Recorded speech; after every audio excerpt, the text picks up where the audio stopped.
No, pero la corrupción, no, pero Otesur, no, pero vialidad, no, pero debido. Por supuesto que en ese gobierno hubo corrupción. Yo no voy a venir acá a decirles, no, eso es lawfare. Hubo corrupción. Después se determinará penalmente hasta dónde llega la responsabilidad penal de un acto de corrupción. Yo creo que la responsabilidad penal no llega, Cristina. Pensando en grande, si tenemos que pensar cómo juzgar el año que viene, o en todo caso toda la gestión de gobierno, y sigue bajando la inflación o desacelerando, y la pobreza, y pasa con la pobreza lo que parece que va a pasar, porque también es tramposo igual leerlo como se está leyendo. Ahora hay que esperar, por algo Sí. se mide cada 6 meses. Bueno, Sí. pero es probable que pase.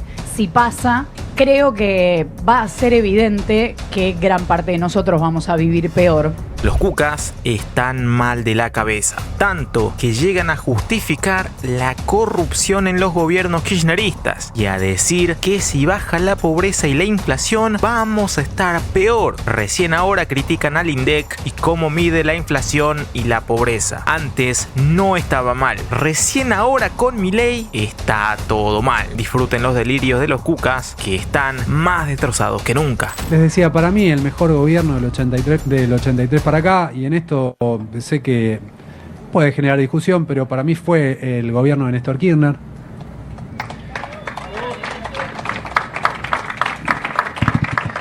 ¿Y por qué? Y porque bajó la pobreza a la mitad.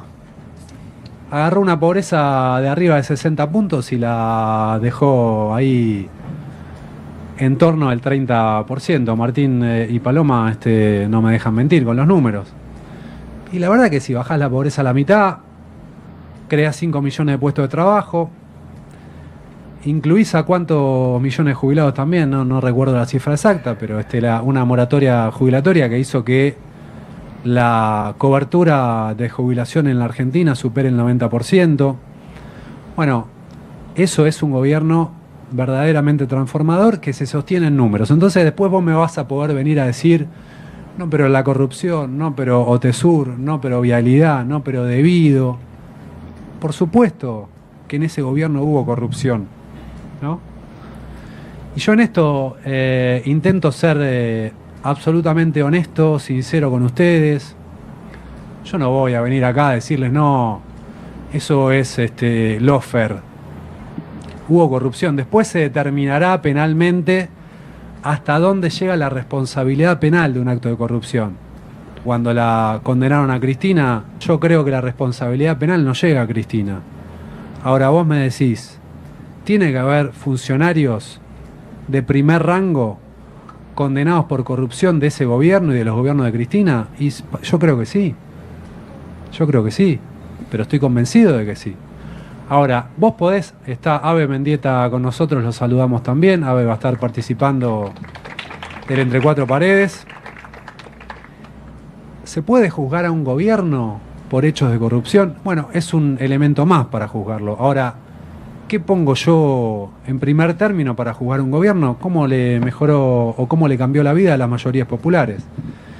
Y no hubo gobierno que le haya, del 83 para acá, mejorado la vida a las mayorías populares como lo hizo el de Néstor Kirchner.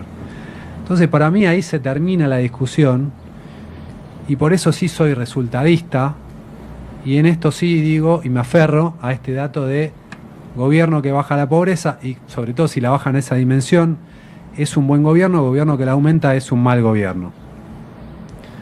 ¿Cuál fue el peor gobierno? Me puedo aferrar también a la misma metodología y decir, ¿el peor gobierno fue el que más aumentó la pobreza? Sí, también. Lo que pasa es que ahí tenés un problema estadístico, un problema de coyuntura, que en realidad el gobierno que más aumentó la pobreza fue el gobierno de Duhalde. ¿Por qué? Porque Alfonsín se va con la bomba, de la Rúa se va con la bomba a punto de estallar.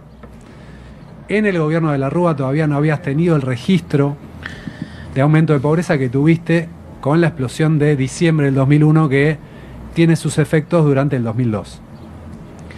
Y eso también, ojo, hace que bajar la pobreza cuando la tenés en 60 no sea lo mismo que bajar la pobreza cuando la tenés ya en 30. Por eso discuto también con muchos amigos que dicen, no, el mejor gobierno fue el de Cristina, porque cuando vos bajás la pobreza en un nivel ya bajo, bueno, cuesta muchísimo más. Y la verdad ahí es una discusión que yo dejo abierta. Pero para simplificarla y para no pifiarle, yo digo, el mejor gobierno fue el de Néstor, el peor gobierno no. Por esto que les digo, no creo que haya sido el de Duhalde, porque es atribuible a lo que hizo de la Rúa. Creo que por cómo comprometió a generaciones futuras, el peor gobierno fue el de Mauricio Macri, porque nos dejó una deuda que nos compromete mucho hacia adelante, y ese compromiso hace que los gobiernos siguientes estén muy condicionados. Volviendo al hilo de lo que les estaba diciendo, y Lean después va a hacer su disquisición. Salió esta semana el dato de que, y por eso me corrieron un poco por Twitter, de que bajó la pobreza en el tercer trimestre de este año. Cuando vi el dato dije, ¿será así? Les decía, estuve un poco desconectado esta semana. Primero una aclaración a este dato de que bajó la pobreza. Una aclaración metodológica que hizo Dani Stenger, que para mí fue útil. La pobreza se mide comparando canasta básica total versus ingresos. Que los ingresos se hacen en una encuesta, la encuesta permanente de hogares. El dato es real, el dato que publicó el gobierno esta semana, porque parte de la EPH, que es la encuesta permanente de hogares, simplemente lo que hacen es tomar el dato por anticipado y decir y anunciar antes de tiempo de cuánto va a dar.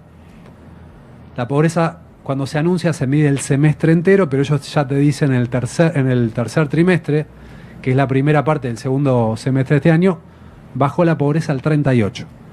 O sea, bajó por debajo de lo que estaba en el cuarto trimestre del año pasado.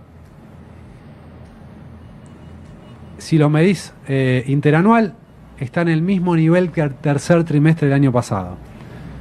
¿Cómo es esto entonces? Bueno, la aclaración metodológica es que vos en pobreza medís la canasta básica del mes actual, cuando haces la encuesta, versus los ingresos del mes anterior.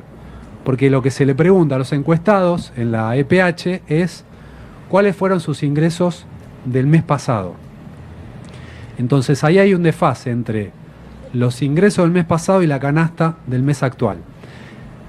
En momentos como el actual, donde la inflación es baja, el desfase no es muy grande, casi que se tocan esos dos números, y está pasando ahora que en realidad la pobreza actual y como hubiese sido si vos comparás EPH actual con ingreso, con canasta actual, casi que te da lo mismo. Es más, le da mejor al gobierno de Milei.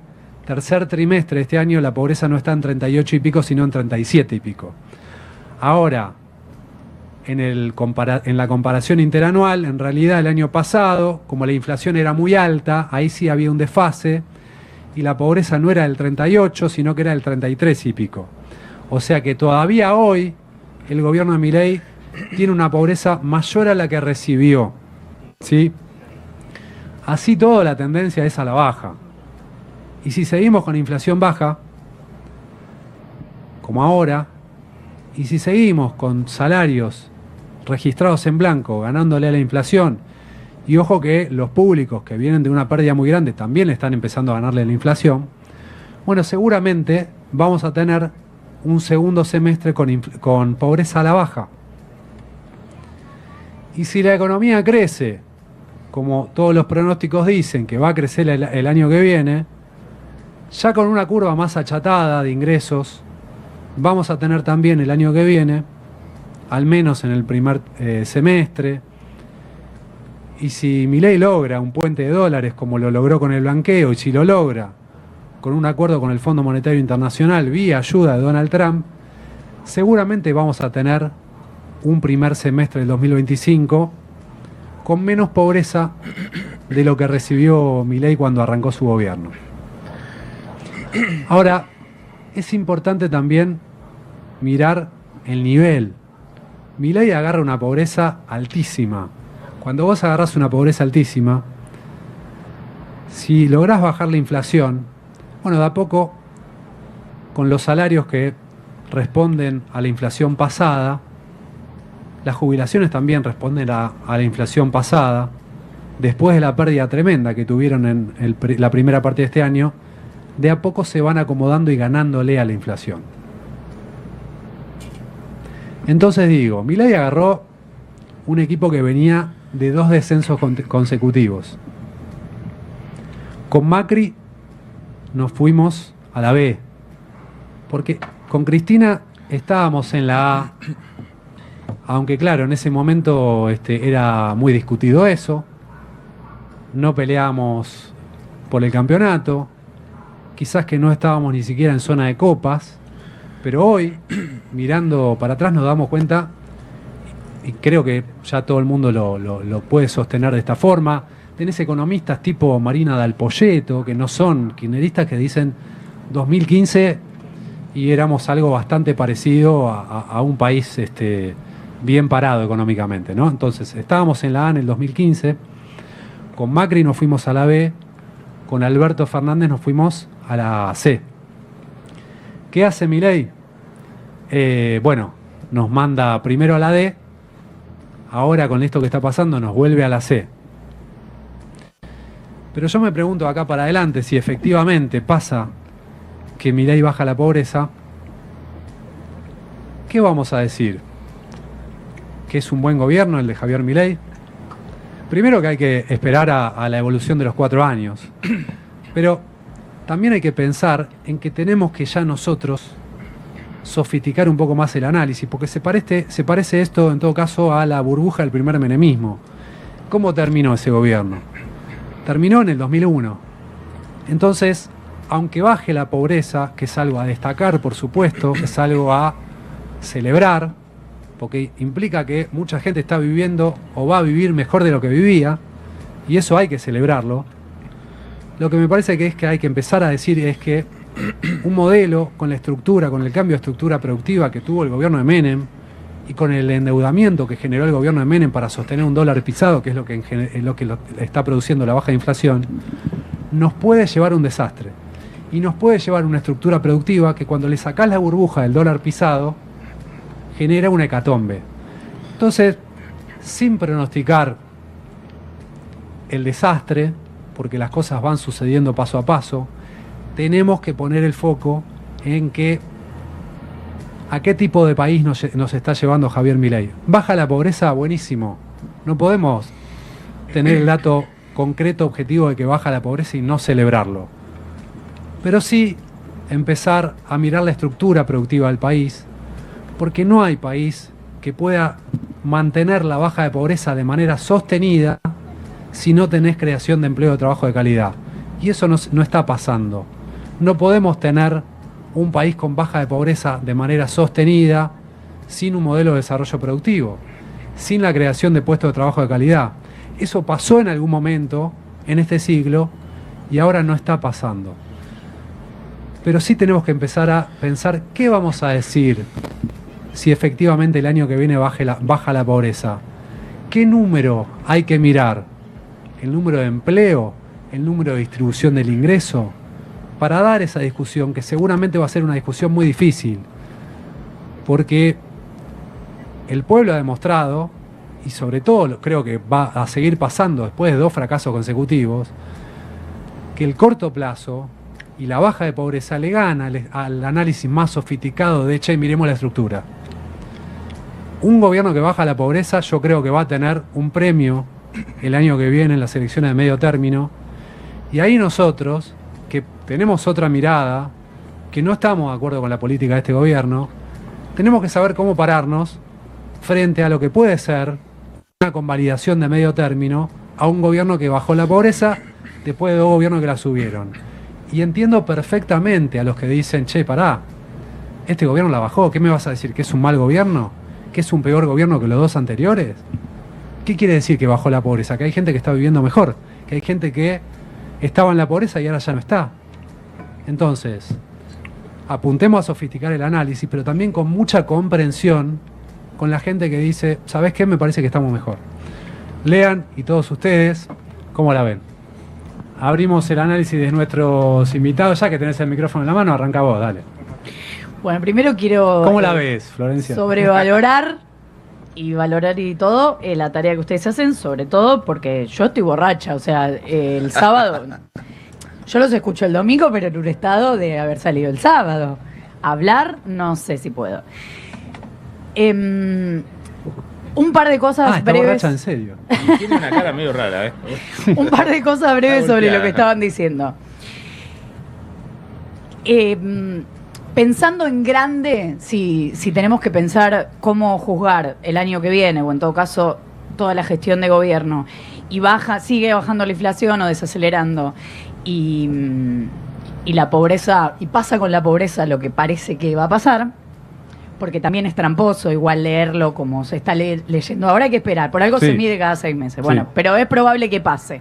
Si pasa, creo que va a ser evidente que gran parte de nosotros vamos a vivir peor, como una medida muy básica, vamos a vivir peor. Y un poco eso puede medirse en números, en el coeficiente de Gini, que tampoco lo grafica tan específicamente porque es el decil que más gana respecto al que menos gana, que ya está mostrando una desigualdad, pero me parece que lo que va a mostrar es básicamente que los que no somos ricos vamos a vivir peor. Y eso no quiere decir comparar a los que más ganan con los que menos ganan. Todos los que estamos en el medio vamos a vivir peor. Y eso un poco se compensa con esto que el gobierno, me parece inteligentemente está haciendo, que es darle a la UH, darle a la tarjeta alimentar por encima de la inflación. Entonces hay un universo que en números va a estar mejor, en números, porque como bien decís, si no tienen los medicamentos o algunos descuentos o pagan las tarifas carísimas, bueno, el panorama es distinto, pero vamos a vivir todos peor.